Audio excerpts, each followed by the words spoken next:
नमस्कार, स्वागत है आपका उत्तर प्रदेश की खबरों में और मैं हूं आपके साथ सपना दीपक मद्देशिया।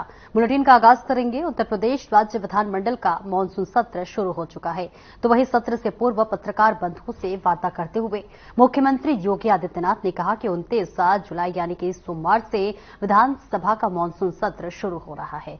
उत्तर प्रदेश ने फरवरी में अपना बजट पारित किया था, तो वहीं मानसून सत्र में पहली अनुपूरक मांग पत्र में पेश की जाएगी।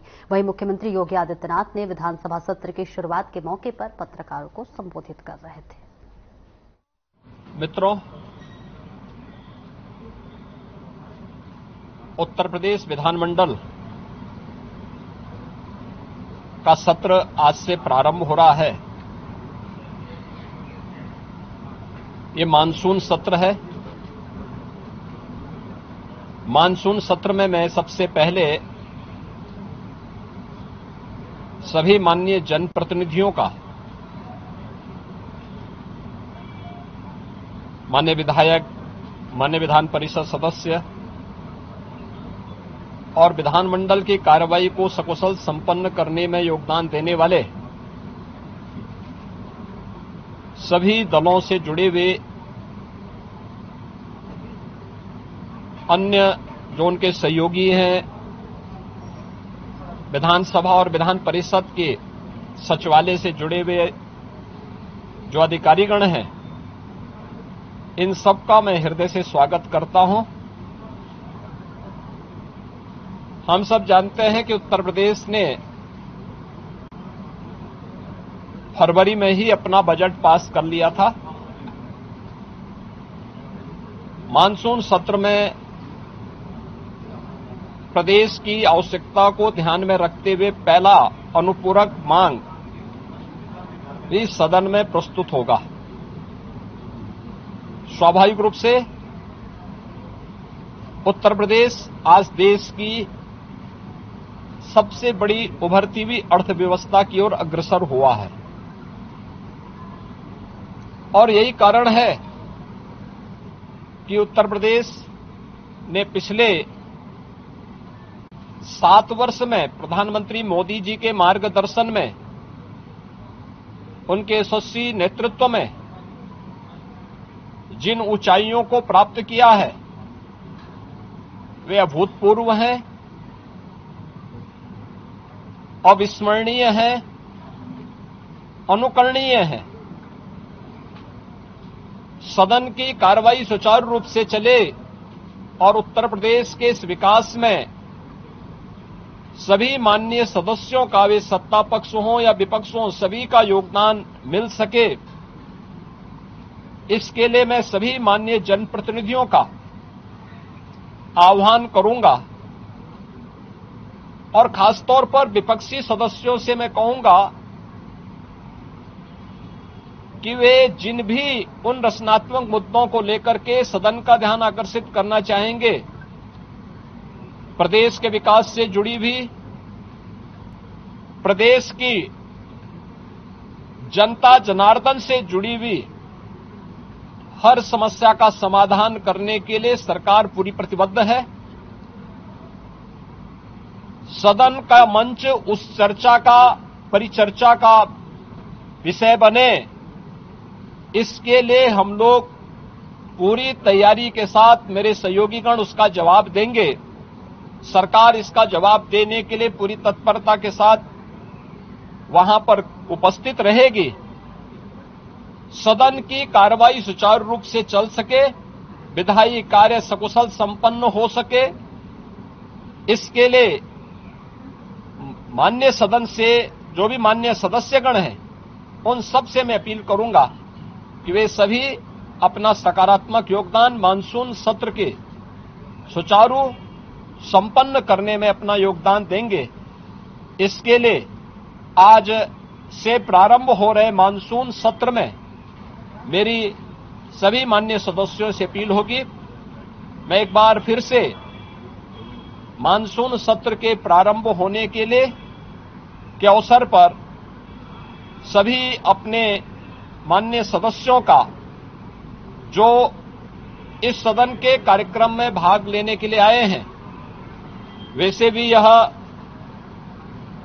देवादिदेव महादेव का पावन मास सावन मास है और सावन मास में बड़े पैमाने पर हमारे जो शिव भक्त हैं वे सभी शिव भक्त इस पूरे मास में इस कार्यक्रम के साथ जुड़े हुए हैं।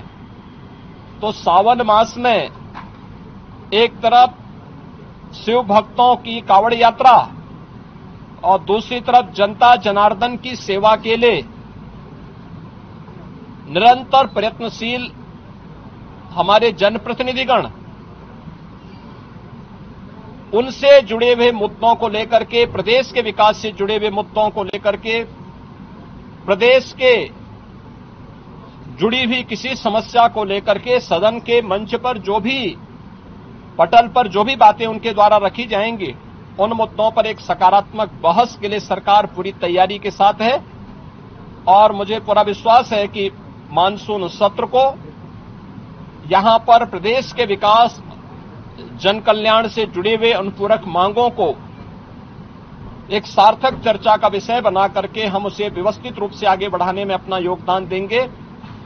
आज के इस अवसर पर एक बार फिर से मानसून सत्र के प्रारंभ में सभी माननीय सदस्यों का मैं अपने सहयोगियों की ओर से, मेरे दोनों सहयोगी उप मुख्यमंत्री जो है श्री केशव प्रसाद मौर्य जी, श्री ब्रजेश पाठक जी, संसदीय कार्य मंत्री और वित्त मंत्री श्री सुरेश खन्ना जी, हमारे दोनों सहयोगी जो संसदीय कार्य राज्य मंत्री के रूप में अपना दायित्व निर्वहन कर रहे हैं, श्री मयंकेश्वर शरण सिंह जी, श्री जसवंत सैनी जी, इन सब की ओर से मैं सभी माननीय सदस्यों का एक बार फिर से स्वागत करता हूं और मानसून सत्र को सुचारू रूप से चलाने के लिए उन सब सहयोग की अपेक्षा और आकांक्षा रखता हूं।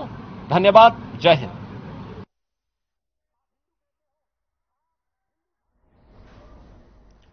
वहीं प्रदेश के मुख्यमंत्री योगी आदित्यनाथ ने कांवड़ यात्रा को लेकर सभी श्रद्धालुओं से अनुरोध करते हुए कहा है कि प्रशासन ने कांवड़ यात्रा को लेकर पुख्ता इंतजाम किए हुए हैं। श्रद्धालु यात्रा के दौरान प्रशासन का पूरा सहयोग करे जिससे कि यात्रा सुचारू रूप से पूर्ण हो। आइए आपको सुनवाते हैं मुख्यमंत्री योगी आदित्यनाथ ने कांवड़ यात्रा को लेकर और क्या कुछ कहा है। देवादिदेव महादेव का पावन मास श्रावण मास प्रारंभ हो चुका है। श्रावण मास की कांवड़ यात्रा जग विख्यात है। पूरे देश के अंदर और खासतौर पर उत्तर भारत में इस दौरान शिव भक्त महादेव के अनुष्ठान में लीन होकर के सभी शिवालयों में जलाभिषेक के साथ अपनी असीम भक्ति का प्रदर्शन करते हैं।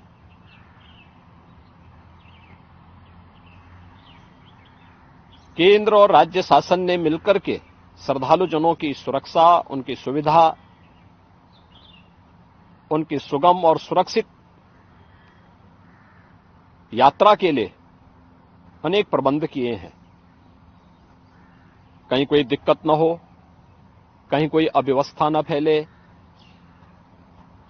कोई भी उनकी आस्था के साथ खिलवाड़ न करने पाए, इन सब बातों का ध्यान में रख करके प्रयास प्रारंभ किए गए हैं।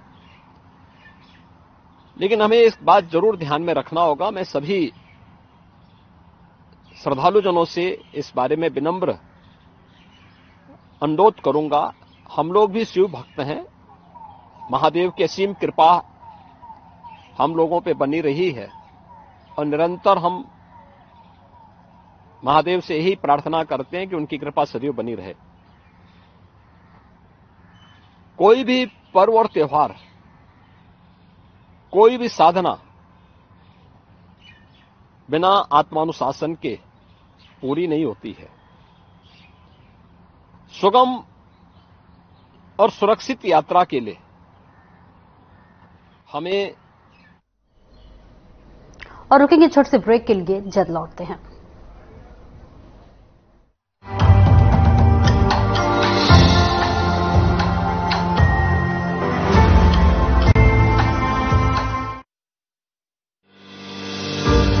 महिला घर संभाल सकती तो पंचायत भी संभाल सकती है। मेरा नाम प्रियंका है, मैं बड़गांव से सरपंच हूँ। मेरे महिला सरपंच होने से जो और महिलाएं हैं उनका भी आत्मविश्वास बढ़ा है।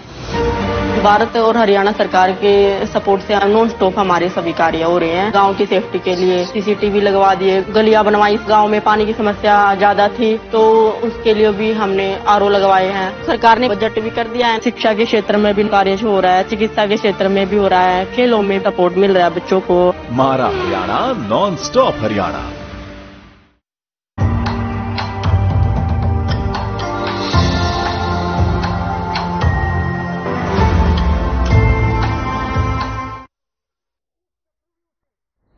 और ब्रेक के बाद एक बार फिर से स्वागत है आपका। बढ़ते हैं खबरों की ओर। केंद्रीय मंत्री डॉक्टर मनसुख मंडाविया ने नई दिल्ली में एक संवाददाता सम्मेलन को संबोधित किया। इस दौरान उन्होंने ओलंपिक खेलों को लेकर बात की और साथ ही मनु भाकर को मेडल जीतने पर बधाई दी। प्रेस कॉन्फ्रेंस के दौरान केंद्रीय मंत्री डॉक्टर मनसुख मंडाविया ने क्या कुछ कहा, आइए आपको सुनवाते हैं। ओलंपिक का प्रारंभ हुआ है और भारत ने 170 खिलाड़ियों का एक दल भारत की ओर से 117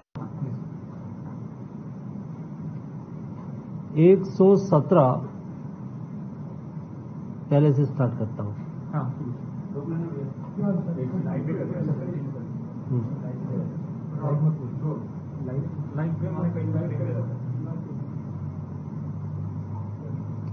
26 जुलाई से पेरिस में ओलंपिक का प्रारंभ हुआ है और 2024 के ओलंपिक में भारत की ओर से 117 खिलाड़ियों का दल भाग लेने के लिए पहुंचे हैं। उसमें से 16 स्पोर्ट्स और 69 इवेंट में हमारे खिलाड़ियों पार्टिसिपेट करेंगे। उसमें कुल मिलाकर 95 मेडल हमारे 16 स्पोर्ट्स और 69 इवेंट में है। खास करके विशेष बात यह है और मैं सबसे पहले अभिनंदन भी देना चाहूंगा हमारे मनु भाकर को, जिन्होंने 10 मीटर एयर पिस्टल में ब्रॉन्ज मेडल प्राप्त करा है, भारत का गौरव बढ़ाया है। लेकिन उसमें विशेष बात यह है कि हमारी मनु भाकर ने खेलो इंडिया के तहत उन्होंने ट्रेनिंग लिया था। प्रधानमंत्री मोदी जी ने तय करा कि देश को स्पोर्ट्स में आगे बढ़ाना है तो हमें बच्चों में, यूथ में रहे हुई टैलेंट को आइडेंटिफाई करना होगा। खेलों के लिए, स्पोर्ट्स के लिए इंफ्रास्ट्रक्चर खड़ा करना होगा। उसको अपॉर्चुनिटी मिले उसके लिए व्यवस्था करनी होगी। नेशनल गेम्स का आयोजन करना होगा, तब जाके देश स्पोर्ट्स में आगे बढ़ पाएगा। और इसलिए इस बजट में भी 900 करोड़ से अधिक आवंटन खेलो इंडिया में करा गया है। हमारी मनु भाकर ने भी खेलो इंडिया से उन्होंने अपनी कैरियर चालू करी थी। खेलो इंडिया में खास करके 2 प्रकार के इनिशिएटिव महत्वपूर्ण है। एक है कीर्ति प्रोजेक्ट। कीर्ति प्रोजेक्ट के तहत युवाओं में टैलेंट को आइडेंटिफाई करने का कार्यक्रम चल रहा है। सारे देश में ऐसे युवाओं को आइडेंटिफाई करके जिसमें स्किल है, अच्छा खेलते हैं, स्किल के टैलेंट है, कंपटीशन में आगे है, ऐसे हमारे प्लेयर को हॉस्टल में रख के अच्छी ट्रेनिंग देके, अच्छे कोच देके उसको तैयार करा जाता है। वैसे ही मनु भाकर के लिए भी तैयारी हुई थी और खेलो इंडिया के तहत टॉप्स के द्वारा, यानी कि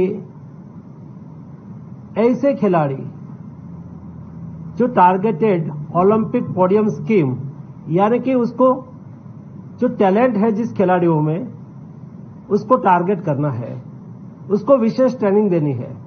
मुझे बताते हुए खुशी हो रही है कि जो हमारे 117 प्लेयर ओलंपिक्स में गए हैं, ये सभी को टॉप्स के तहत आर्थिक व्यवस्था उपलब्ध कराई गई, यानी कि उसको बेस्ट कोचिंग दिया गया, उसको विदेश के कोच की आवश्यकता होगी तो विदेश के कोच हायर करा गया, उसका खर्च टॉप स्कीम के तहत करा गया। उसको विदेश में ट्रेनिंग की आवश्यकता है तो विदेश में ट्रेनिंग के लिए भेजा गया। जो हमारे 117 प्लेयर है, सभी को ये योजना का लाभ मिला है। उसमें उसके टैलेंट को आइडेंटिफाई करते हुए हमारी मनु भाकर है, उसको जर्मनी और स्विट्जरलैंड में ट्रेनिंग के लिए भेजी गई थी। हमारे प्लेयर आइडेंटिफाई करते हैं कोच के लिए कि मुझे ये कोच चाहिए, ये विदेशी कोच चाहिए, तो विदेशी कोच के लिए भी टॉप्स के तहत, भारत सरकार के तहत खर्च करा जा रहा है। इसलिए हमारा खिलाड़ी अच्छा परफॉर्म कर रहे हैं। आपने देखा होगा कई ऐसे लेवल पर हमारे खिलाड़ियों ने अच्छा खेला है और अच्छा परफॉर्म भी करा है। मुझे बताते हुए खुशी हो रही है कि एशियन गेम्स में 124 खिलाड़ी थे जिन्होंने 42 मेडल जीते थे। एक खिलाड़ी खेलो इंडिया से निकले थे, यानी कि खेलो इंडिया आज भी और अगले दिनों में भी भारत के खेल को आगे बढ़ाने में, हमारे बेस्ट खिलाड़ी को निर्माण करने में, टैलेंट को आइडेंटिफाई करने में और देश और दुनिया में हमारे प्लेयर अपना नाम रोशन कर पाए और देश को गौरव प्रदान करें, उसके लिए भी खेलो इंडिया बहुत उपयोगी होगा। और आज जो ओलंपिक्स चल रहा है, आज के दिन में 34 खिलाड़ी आज यानी कि 29 को कंपटीशन में उतरेंगे। उसमें आर्चरी में धीरज, तरुणदीप और प्रवीण आज आर्चरी की कंपटीशन में खेलेंगे। शूटिंग में 10 मीटर एयर राइफल में वुमेन्स में रमिता जिंदाल आज खेलेगी और मैन में अर्जुन बबूता, ये दोनों आज शूटिंग में 10 मीटर एयर राइफल्स में कंपटीशन में पार्टिसिपेट करेंगे।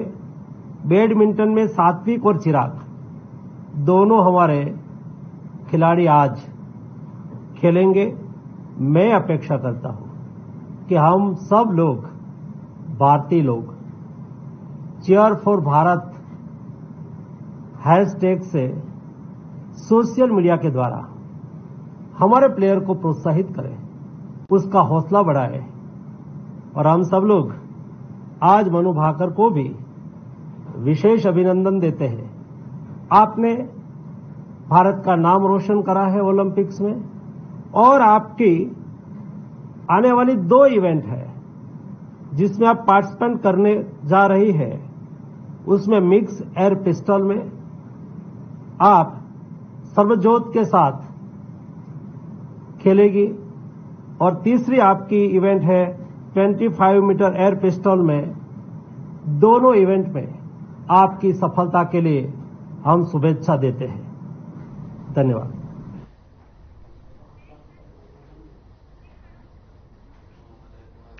वहीं क्वाड के विदेश मंत्रियों की बैठक में हिस्सा लेने के लिए विदेश मंत्री एस जयशंकर जापान के 2 दिन के दौरे पर शनिवार को टोक्यो पहुंचे। उनके यहां पहुंचने पर जापान में भारत के राजदूत सीबी जॉर्ज ने उनका स्वागत किया। आपको बता दें कि क्वाड विदेश मंत्रियों की बैठक 29 जुलाई को है। विदेश मंत्रालय में आधिकारिक प्रवक्ता रणधीर जायसवाल ने बताया कि चारों देशों के विदेश मंत्री क्वाड एजेंडे को आगे बढ़ाएंगे और अब तक हासिल की गई सभी उपलब्धियों का जायजा लेंगे। वहीं विदेश मंत्री ने क्या कुछ कहा, आगे आपको सुनवाते हैं। और मध्य प्रदेश के मन में मोदी के अभियान के साथ हमने विधानसभा में रिकॉर्ड बनाया और लोकसभा के अंदर तो देश के इतिहास में 29 की 29 सीटें जीत करके मोदी जी को मध्य प्रदेश की जनता ने आशीर्वाद दिया। और इसलिए माननीय अध्यक्ष महोदय, मैं आज कहना चाहता हूं कि मध्य बजट के अंदर जो 2024-25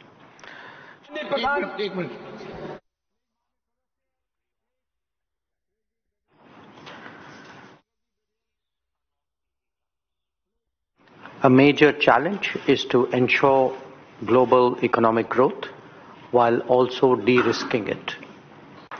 Supply chains are a particular focus for resilience, just as we push for trusted and transparent digital partnerships. The march of technology has also acquired extraordinary proportions, holding possibilities of the very manner in which we live, think and act. In a sense, we are in the midst of a re-globalization. At the same time, it is only our collective endeavors that can proof the international system against disruptions, man-made or natural.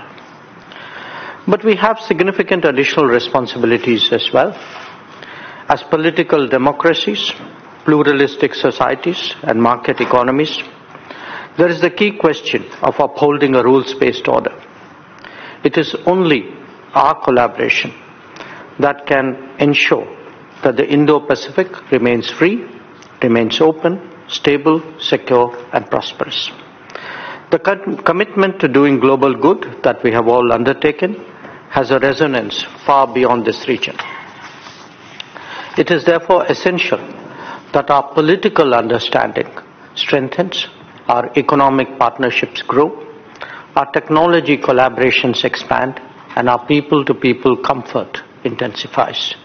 Our meeting should send a clear message that the Quad is here to stay, here to do and here to grow.